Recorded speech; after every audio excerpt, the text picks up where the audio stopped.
Okay, this is day 2 of graphing sine-cosine functions. And what we're going to be doing today is running through a series of examples where we're going to be given a function.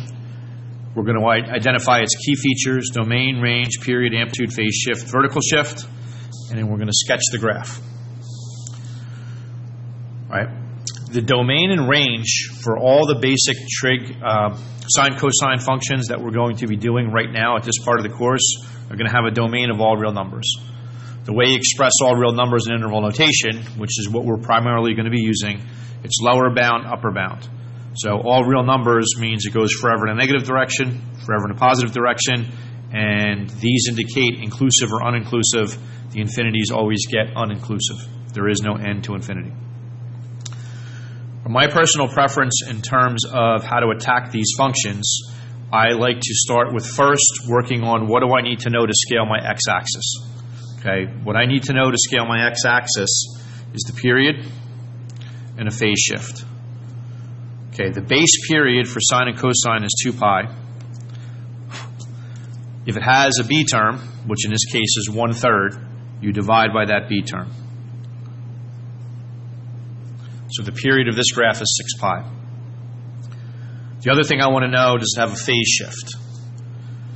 If there's nothing being added or subtracted in parentheses the x, there is no phase shift. So when I scale my x-axis, the main thing I need to know is I want to show one full period, at least, of one full period for a graph that has a period of 6 pi. So for this particular size graph paper, it tends to work out well to do every other box for a tick mark. And I want that 4th tick mark to represent the full period, which is 6 pi. Now when I scale this, I don't have to worry about any left-right shifts because I've identified there are none. So in terms of scaling out my x-axis, that's all I really need to know. All right, now I'm going to work on my y-axis. The two things I want to know. What is my amplitude, which is 10? And do I have any vertical shifts? If there's nothing being added or subtracted out here or in front, there are no vertical shifts. So when I scale my y-axis, I just need to know enough or show enough to get a nice clean amplitude of 2. So if I go, that's an amplitude of 10. If I go 2, 4, 6, 8, 10, 2, 4, 6, 8, 10, that should work well. All right, now what I'm going to do is I am going to sketch in my curve. If it was a sine wave, I'd be starting at the origin, heading up or heading down. If it's a cosine wave, you're going to start at the top or the bottom. If it's a positive lead coefficient, we're starting at the top. So this is where the top of the curve is going to be. It's going to cross at the first tick mark. It's going to bottom out at the second, cross back through at the third, and then top back out here. So what we'd end up getting is a curve that looks roughly like that. So what I showed was slightly more than one full period. Here to here would be one full period. A very common set of instructions asks you to show 2 full periods, in which case that you would want to just extend the pattern in either or both directions. In the interest of time for this video, I'm only going to be showing 1 full period. Another thing that's usually expected when you graph these is to label these tick marks between the origin and wherever you hit that full period thing there. So the nice thing to do here is half of 6 pi is 3 pi, half of 3 pi is 3 pi over 2, and then this is 3 of those, 9 pi over 2. Normally for the y-axis, if you're showing tick marks every other unit, you put a 10 like that, that's considered sufficient. All right, last thing we need to do is identify the range. Lower bound, the smallest y is -10. Upper bound, the biggest y is +10. And that gets brackets because those values are included. If it was up to but not including, then it would be open parentheses. All right, that's example 1.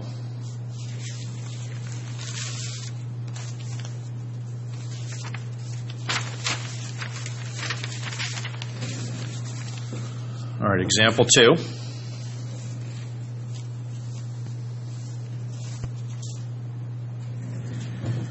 we have negative cosine 4 pi x plus 3.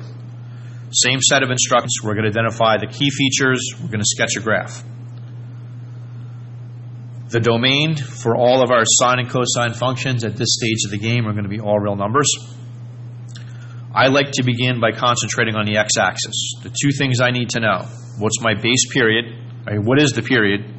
We start with the base period of 2 pi. That gets divided by the b term, which is 4 pi. So my period is 1/2. The other thing that I want to know when I scale out my x-axis is, do I have any phase shifts to worry about? If there's nothing being added or subtracted in parentheses with the x, there are no phase shifts. So I need to scale my x-axis well enough to be able to show a period of 1/2, not concerning myself with phase shifts. So 1, 2, 3, 4. That fourth tick mark there is going to represent 1/2. My amplitude, that takes care of my x-axis. Now I'm going to worry about my y-axis. I want to know two things. My amplitude, which is the absolute value of the a term. The absolute value of -1 is +1. Amplitude is always a positive number. And do I have any vertical shifts? Yes, we have an up 3. When you name a shift, always have a direction and how many units. Right, so to nicely show an amplitude of 1 with a shift of up 3, what if we do, say, 1, 2, 3, 4? The top of the wave would be at 1, going up 3. I think that would fit pretty well. Go in a negative direction here. Now, very often students will have a difficult time visualizing what does the final graph look like after you do that shift. So this is a strategy that can be helpful. Sketch it in before the shift, grab some key points, move it, and then sketch your final product. So this is a negative cosine, so before the shift, it's starting at the bottom of the wave. It will cross through there, top out, cross back through, and then repeat the cycle here. So before that vertical shift, that's what it looks like. So what I'm going to do to get the final graph is I'm going to take those points and bump them up 3. So this bottom one goes 1, 2, 3 to here. That one goes 1, 2, 3 to here. 1, 2, 3 to there. 1, 2, 3, and then this one goes right there. So that would be slightly better than 1 full period of that particular graph. Again, common instructions are to show more than 1 full period. In the interest of time, I'm not going to do that. Just sketch to extend the pattern in either direction, or both. Okay, now that we see the picture itself, it makes it a little bit easier to identify the range. The minimum y value is a 2. Maximum y value is a 4. It's inclusive for both. It means 2 itself is a value, up to and including 4 itself being a value. If it was up to and not including, then we'd have to have open parentheses. All right, second example done.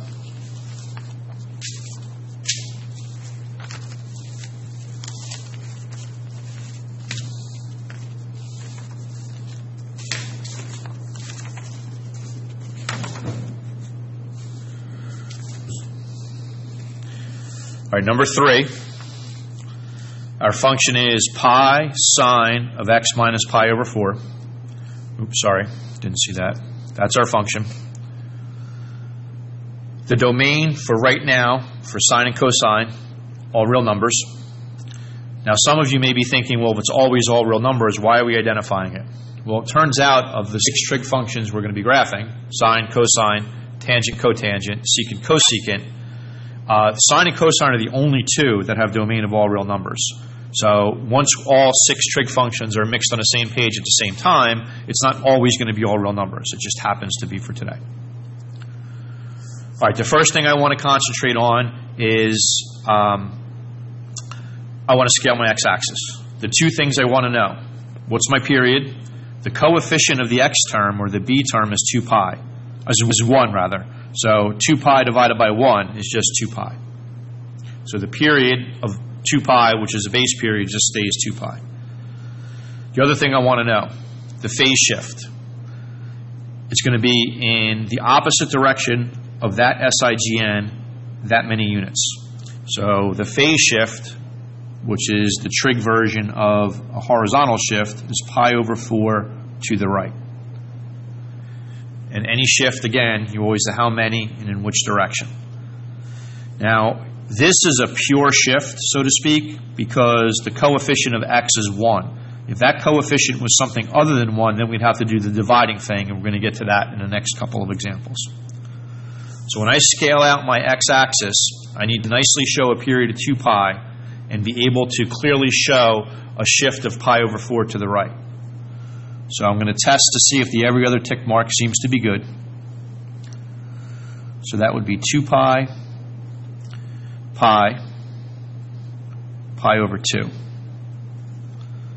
So if I make this scaling, that means a pi over 4 shift would just be 1 box. So that's pretty clean, pretty clear. So this is good. I'm going to roll with this. All right, next thing I need to know, how am I going to scale my y-axis? My amplitude is pi, and I have no vertical shifts to worry about. So those are my 2 concerns in scaling out my y-axis. Now I can let pi be any arbitrary number of units. I don't need to make like 3.14 spaces here.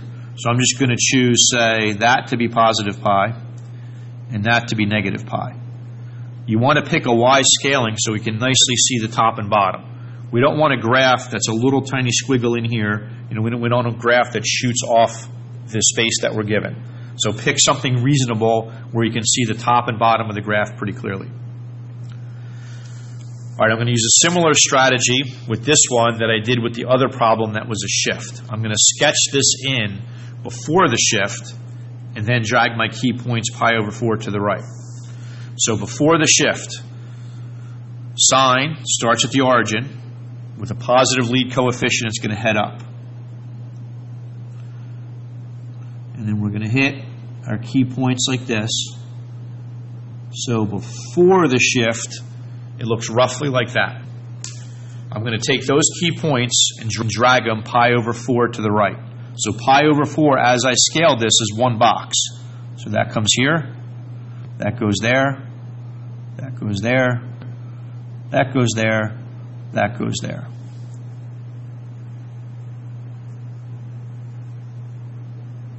So that would be 1 full period of that graph. Again, common instructions are to show 2 full periods, extend the pattern in either or both directions, whatever it takes to show 2 full periods. In the interest of time for this video, I'm not going to be sketching that out. If you are going to be taking this approach of sketching in what it looked like before the shift and then sketching the final product, it needs to be clear which is which. So the final product should clearly be darker than the other one, or dot that, or erase it, or label it somehow. You want to make sure that the reader of the graph, which is probably going to be me, knows for sure what the final product is. The red one is the final product in this case. All right, wrapping this question up, the last thing we need to identify is the range, negative pi to positive pi.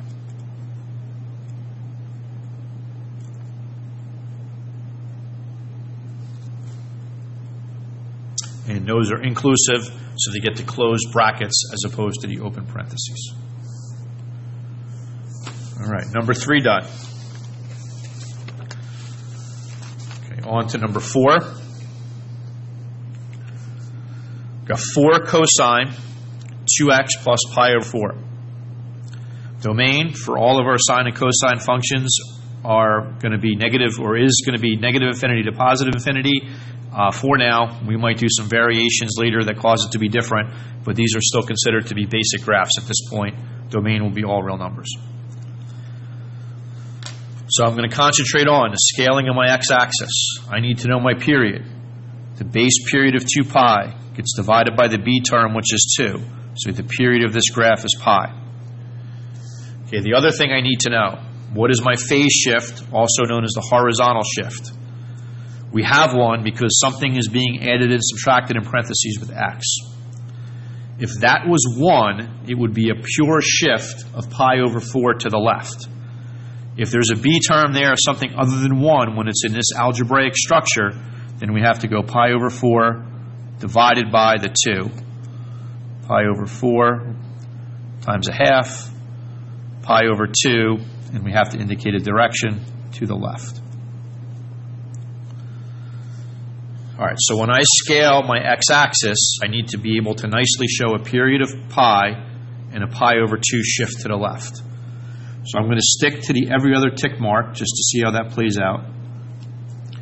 Okay, so if that period of pi is the last tick mark, that would be pi over 2, pi over 4, 3 pi over 4. So showing a shift of, I made a mistake with this. I apologize.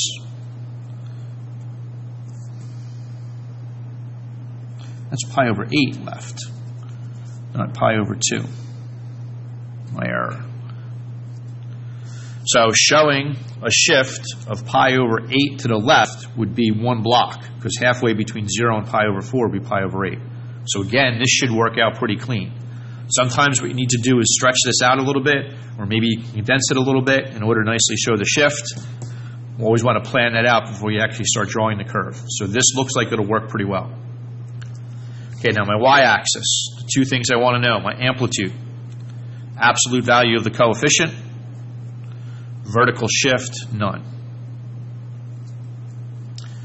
So if I do 1, 2, 3, 4, that'll probably be pretty clean. 1, 2, 3, 4, that'll probably be pretty clean.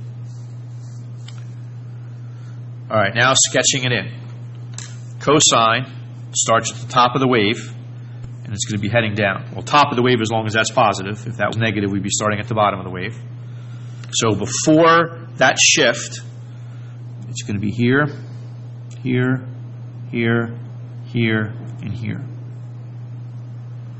So it's going to look like this. I'm just doing it very lightly because that's not my final graph. Okay, now I'm going to drag that pi over 8 to the left, which as I scaled it means 1 space over. So that comes here, that comes here, that comes here, there, there.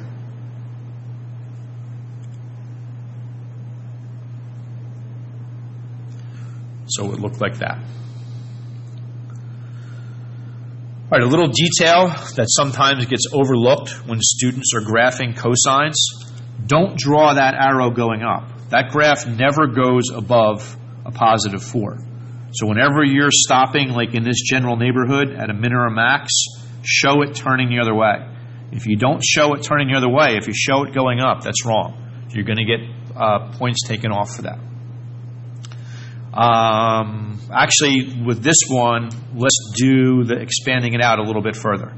So what you can do here is just extend this pattern if you need to or want to show more than 2 full periods. So here we're looking at 2 spaces, so it'll be 2 spaces to there. That goes to here, and then it would be 1, 2, 3, 4 down, 2 over there, there.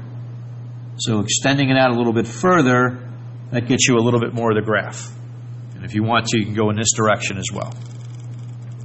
So you don't have to label specifically, like with coordinates, any more points. Just once you establish the pattern of the first period, just extend it enough to be able to show the second one, or more than whatever you have or you need more of. All right, range, wrap this up, -4 to +4.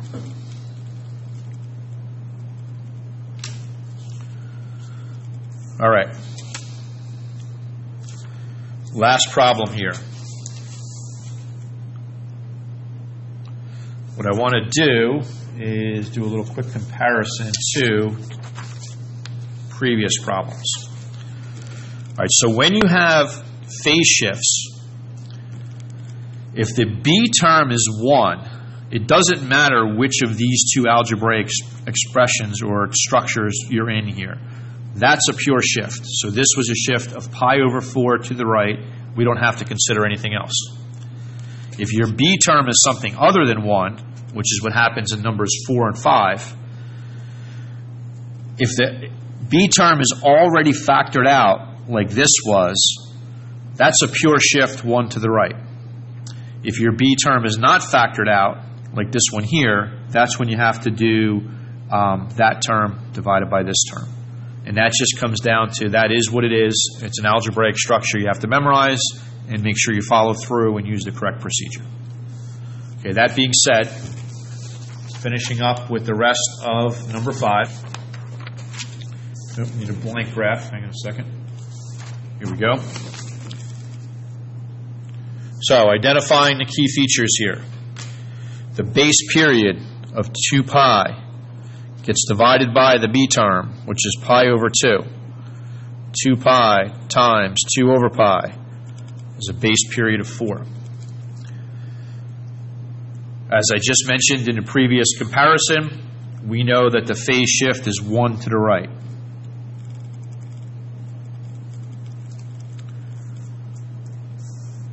So when we scale our x-axis, we need to nicely be able to show a period of 4 with a phase shift of 1. So I am going to do the every other tick mark. 1, 2, 3, 4. Works out well for this particular size graph paper. So if the period's 4, that makes it 1, 2, 3, 4, like that. And if we shift it 1 unit to the right, that'll just be 2 blocks to the right. That works out really well. Okay, for the y-axis, my amplitude, absolute value of the A term, no vertical shifts. So if I do 1 space, 1 unit, 1, 2, 3, 4, 5, that'll be clean. 1, 2, 3, 4, 5, negative 5, that'll be clean. Okay, another note, whether this was sine or cosine, my scaling of the axis and identifying these features I've identified so far, it's identical. It doesn't matter whether it's sine or cosine up to this stage of the problem right now. It's how I start sketching it once I get to this part right here. If it's a cosine wave, I'm starting at the top or the bottom of the wave. If it's a sine wave, I'm starting at the origin. For cosine, if the A term is positive, it's the top, A term negative, the bottom. For the sine, positive heads up, negative heads down. So before we worry about the shift of 1 to the right, this is starting at the origin and heading down. So that means here, here, here, here, and here. So my pre-shift curve looks roughly like that. Draw that in very lightly. It's not the final answer. It's scrap work to get the final answer. Now, we have to take that and shift it 1 to the right. So that's 2 blocks as I scaled this. So this goes here, this goes here, this goes here, this goes here, this goes here.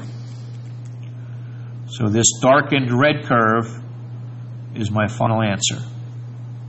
That's a slightly more than 1 full period for that graph right there. Wrapping up the range, goes from negative 5 to positive 5 inclusive.